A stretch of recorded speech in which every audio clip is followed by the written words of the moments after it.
95% ക്വസ്റ്റ്യൻസും ഈ ഒരു ടേബിളിനെ ബേസ് ചെയ്തിട്ടായിരിക്കും എപ്പോഴും വരാനായിട്ട് ചാൻസ് ഉള്ളത്.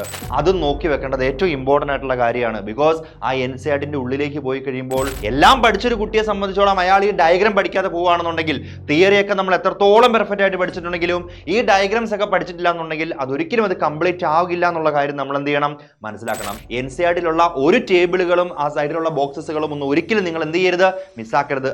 NCERT ഈ ഒരു കാര്യം ശ്രദ്ധിച്ചില്ല എന്നുണ്ടെങ്കിൽ നമ്മളുടെ നീറ്റിലെ മാർക്ക് താഴേക്ക് പോകാനുള്ള ചാൻസുകളുണ്ട്. എല്ലാം പഠിച്ചു എന്നുള്ള വിശ്വാസത്തിൽ ഇരിക്കുമ്പോഴും അത് കംപ്ലീറ്റ് ആവണമെന്നുണ്ടെങ്കിൽ NCERT ഹിഡൻ ആയിട്ടുള്ള കുറച്ച് കാര്യങ്ങൾ നമ്മൾ മനസ്സിലാക്കിയേ പറ്റുള്ളൂ. 2024 നീറ്റ് എക്സാമിന് ചോദിച്ചൊരു ചോദ്യമുണ്ട്. അതായത് ഈ ചോദ്യം നിങ്ങൾ കണ്ടിട്ടുണ്ടാകും, മോർഫോളജിയിൽ ഒരു ചോദ്യമാണ്, ഡയഗ്രാം ബേസ്ഡ് ആയിട്ടുള്ള ഒരു ചോദ്യമായിരുന്നു. അപ്പൊ ഈ ചോദ്യം ഇവിടെ താഴെ കൊടുത്തിട്ടുണ്ട്. ഇത് കാണുമ്പോൾ എപ്പോഴും നമ്മൾ ഈ ഒരിക്കലും ഇത് പെരിഗൈനസ് ആണ് ഇതിന്റെ ആൻസർ വരിക എന്നുള്ള കാര്യം നമ്മൾ ചിന്തിക്കൂല. പക്ഷെ ഇത് അവിടെ ആ ചിത്രത്തിൽ കറക്റ്റായിട്ട് നമ്മുടെ NCERT കൊടുത്തിട്ടുണ്ട്. ഈ ആദ്യത്തെ ചിത്രം ഏതാണെന്നുള്ള കാര്യം, രണ്ടാമത്തെ രണ്ടെണ്ണം ഇത് രണ്ടും പെരിഗൈനസ് ആണെന്നുള്ള കാര്യം അവിടെ കൊടുത്തിട്ടുണ്ട്. അപ്പൊ അത് ശ്രദ്ധിക്കാത്ത ഒരു കുട്ടിയെ സംബന്ധിച്ചോളം, ആ ഒരു ഡയഗ്രാം ശ്രദ്ധിക്കാത്ത ഒരു കുട്ടിയെ സംബന്ധിച്ചോളം ഇതിൽ നിന്ന് ഒരു മാർക്ക് എടുക്കുക എന്നുള്ളത് അത്ര പോസിബിൾ ആയിട്ടുള്ള കാര്യമല്ല. അപ്പൊ ഇങ്ങനെയുള്ള ഡയഗ്രാം ബേസ്ഡ് ആയിട്ടുള്ള എക്സാമ്പിൾ കുറേ നമുക്ക് കാണാനായിട്ടുണ്ട്. നമ്മുടെ പ്ലാൻ കിങ്ഡം ചാപ്റ്റർ എടുത്ത് നോക്കുകയാണെന്നുണ്ടെങ്കിൽ ഇവിടെ നമ്മൾ മാർക്കാൻഷ്യന്റെ A, B എന്ന് പറഞ്ഞിട്ട് രണ്ട് ചിത്രങ്ങൾ തന്നിട്ടുണ്ട്. അതിന്റെ മെയിൽ താലസും ഫീമെയിൽ താലസും ആണത്. ഇത് ആ ഒരു NCERT ഉള്ളിൽ ഒരിക്കലും വേറൊരു സ്ഥലങ്ങളിൽ അത് റിപ്പീറ്റ് ചെയ്ത് പറയണമെന്നില്ല.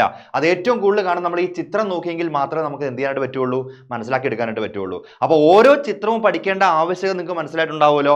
അങ്ങനെയാണെന്നുണ്ടെങ്കിൽ നമുക്ക് നോക്കാം. പ്ലാൻ കിങ്ഡത്തിൽ തന്നെ ആൽഗേന്റെ കുറെ ചിത്രങ്ങളുണ്ട്. ഇതിൽ അവസാനം കാണാം ഈ പോളിസിഫോണിയ എന്ന് പറഞ്ഞൊരു ആൽഗയാണ് ഈ ലാസ്റ്റ് കാണിച്ചിരിക്കുന്ന ഈ ഒരു ചിത്രം എന്ന് പറയുന്നത്. അപ്പൊ അവിടെ നമ്മൾ ശ്രദ്ധിക്കേണ്ടത് ഇത് ബ്രാഞ്ചസ് ആയിട്ട് തിരിച്ചിട്ടുണ്ടെന്നുള്ള കാര്യം നമ്മൾ അതിന്റെ ഉള്ളിൽ ആ റെഡ് ആൽഗേന്റെ ഉള്ളിൽ ഒരിടത്ത് നമ്മൾ ചിലപ്പോൾ പറയണമെന്നുണ്ടാവുന്നില്ല. പക്ഷെ ആ ചിത്രത്തിൽ നിന്ന് നമ്മൾ എന്ത് ചെയ്യണം, അത് മനസ്സിലാക്കി എടുക്കണം. ഓക്കെ, അങ്ങനെയാണെന്നുണ്ടെങ്കിൽ നമ്മുടെ sexual reproduction in flowering plants പറയുമ്പോഴത്തേക്കും നമ്മളെല്ലാവരും ഏറ്റവും കൂടുതൽ ഫോക്കസ് ചെയ്യുന്നത് ഈ ഒരു ചിത്രമായിരിക്കും, അല്ലെങ്കിൽ ഈ ഒരു ചിത്രമായിരിക്കും നമ്മൾ ഫോക്കസ് ചെയ്യുക. പക്ഷേ ഈ ചിത്രം നോക്കി കഴിയുമ്പോഴത്തേക്കും നമുക്ക് ഇവിടെ ഈ എപ്പിഡെർമിസ് ഓരോ വാൾ ലെയേഴ്സ് കറക്റ്റായിട്ട് കണ്ടുപിടിക്കുക എന്നുള്ളത് ആ ടൈമിൽ കൺഫ്യൂസ്ഡ് ആവുന്ന ഒരു കാര്യമാണ്. അപ്പോൾ അത് എന്ത് ചെയ്യണം, നമ്മൾ ആ ഡയഗ്രാം വെച്ചിട്ട് അത് പഠിച്ചേ പറ്റുള്ളൂ എന്നുള്ള കാര്യം നമ്മൾ മനസ്സിലാക്കി കൊടുക്കുക. അപ്പം എല്ലാം പഠിച്ചൊരു കുട്ടിയെ സംബന്ധിച്ചോളം അയാൾ ഈ ഡയഗ്രാം പഠിക്കാതെ പോവുകയാണെന്നുണ്ടെങ്കിൽ, തിയറിയൊക്കെ നമ്മൾ എത്രത്തോളം പെർഫെക്റ്റ് ആയിട്ട് പഠിച്ചിട്ടുണ്ടെങ്കിലും ഈ ഡയഗ്രാംസ് ഒക്കെ പഠിച്ചിട്ടില്ല എന്നുണ്ടെങ്കിൽ അതൊരിക്കലും അത് കംപ്ലീറ്റ് ആകില്ല എന്നുള്ള കാര്യം നമ്മൾ എന്ത് ചെയ്യണം, മനസ്സിലാക്കണം. ഇനിയുമുണ്ട് എക്സാമ്പിൾസ്. നമ്മുടെ ടേബിൾസ് ആൻഡ് ബോക്സസ് ഏറ്റവും ക്രൂഷ്യൽ ആയിട്ടൊരു സംഭവമാണ്.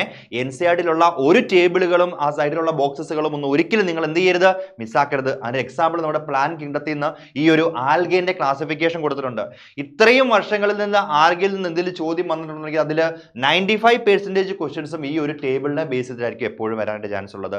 ആൻഡ് ഇനി വരുന്ന എക്സാമിൽ ആയിക്കോട്ടെ, ഈ 2025 എക്സാം ആയിക്കോട്ടെ, ഇതിൽ വരാൻ പോകുന്നതും ആൽഗയിൽ നിന്നൊരു ക്വസ്റ്റ്യൻ വന്നിട്ടുണ്ടെങ്കിൽ അത് ഈ ടേബിളിനെ ബേസ് ചെയ്തിട്ടുള്ളതാകും. അപ്പൊ ഈ പഠിക്കുന്ന സമയത്ത്, നമ്മൾ അതിന്റെ ഡീറ്റെയിൽസ് പഠിക്കുന്ന സമയത്ത് ഈ ടേബിളും കൂടെ അവിടെ കൺസിഡർ ചെയ്യുന്ന കാര്യം നിങ്ങൾ എന്ത് ചെയ്യുക, ഒന്ന് ഓർത്തുകൊള്ളുക.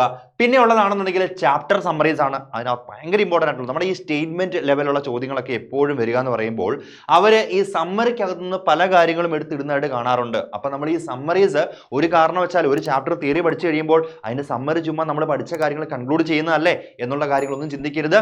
ആ സമ്മറീസും കൂടെ നിങ്ങൾ എന്ത് ചെയ്തേ പറ്റുള്ളൂ, പഠിച്ചു പോയേ പറ്റുള്ളൂ. ഇനി പറയാനുള്ളത് സൈഡ് ഇൻഫർമേഷൻ എന്ന് പറഞ്ഞൊരു സംഭവമുണ്ട്. അതായത് ഒരു ചാപ്റ്റർ എടുത്തു കഴിയുമ്പോഴത്തേക്കും അതിന്റെ ലെഫ്റ്റ് സൈഡിൽ നമ്മൾ നോക്കി കഴിയുമ്പോഴത്തേക്കും ഒരു സയന്റിസ്റ്റിന്റെ പേരുകൾ കൊടുത്തിട്ടുള്ള പല ചാപ്റ്ററുകൾ നമുക്ക് കാണാൻ പറ്റും. ഓക്കെ, ആ ഒരു ചാപ്റ്ററുകൾ നമ്മൾ നോക്കുമ്പോഴത്തേക്കും അതിൻ്റെ അകത്ത് ഈ ഏതൊരു ഒരു സയന്റിസ്റ്റിന്റെ പേരിൽ അയാൾ ചെയ്തിരിക്കുന്ന കാര്യങ്ങൾ, സംഭാവനകളെ കുറിച്ചൊക്കെ ഡീറ്റെയിൽസ് കൊടുത്തിട്ടുണ്ടെന്നുണ്ടെങ്കിൽ അതും നോക്കി വെക്കേണ്ടത് ഏറ്റവും ഇമ്പോർട്ടൻ്റ് ആയിട്ടുള്ള കാര്യമാണ്. ബിക്കോസ് ആ NCERT ഉള്ളിലേക്ക് പോയി കഴിയുമ്പോൾ സയന്റിസ്റ്റുകളുടെ പേരുകൾ പലപ്പോഴും ഈ കാത്തറിൻ നെസ്വ എന്ന് പറയുന്ന സയന്റിസ്റ്റിന്റെ പേര് ഡയറക്റ്റ് ആയിട്ട് ചിലപ്പോൾ നമുക്ക് ചോദ്യം വരില്ല.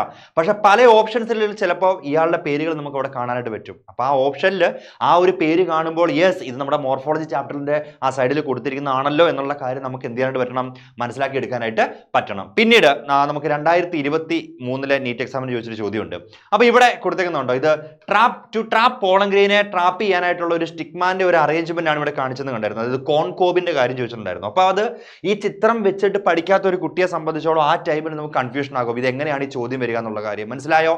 അപ്പൊ ഇതുപോലുള്ള ഹിഡൻ ആയിട്ടുള്ള കാര്യങ്ങൾ NCERT കുറെ ഉണ്ട്. അപ്പൊ നിങ്ങൾ എത്രത്തോളം പഠിച്ച കുട്ടികളാണെന്നുണ്ടെങ്കിലും ഇങ്ങനെയുള്ള ഈ ഡയഗ്രാംസും ടേബിൾസും and boxes and side information ഇങ്ങനെയുള്ള കാര്യങ്ങളെല്ലാം മിസ്സാക്കാതെ തന്നെ അതും കൂടെ നോക്കിയിട്ട് നിങ്ങൾ എക്സാം ഹാളിലേക്ക് പോകാവുള്ളൂ എന്നുള്ള കാര്യം പറയുകയാണ്. അപ്പൊ അത് ശ്രദ്ധിക്കുന്ന കുട്ടിയെ സംബന്ധിച്ചോളം നിങ്ങൾക്ക് ഫുൾ മാർക്കിലേക്ക് എത്താനായിട്ട് ഒരു കഷ്ടപ്പാടുമില്ല. ഓക്കെ അല്ലേ?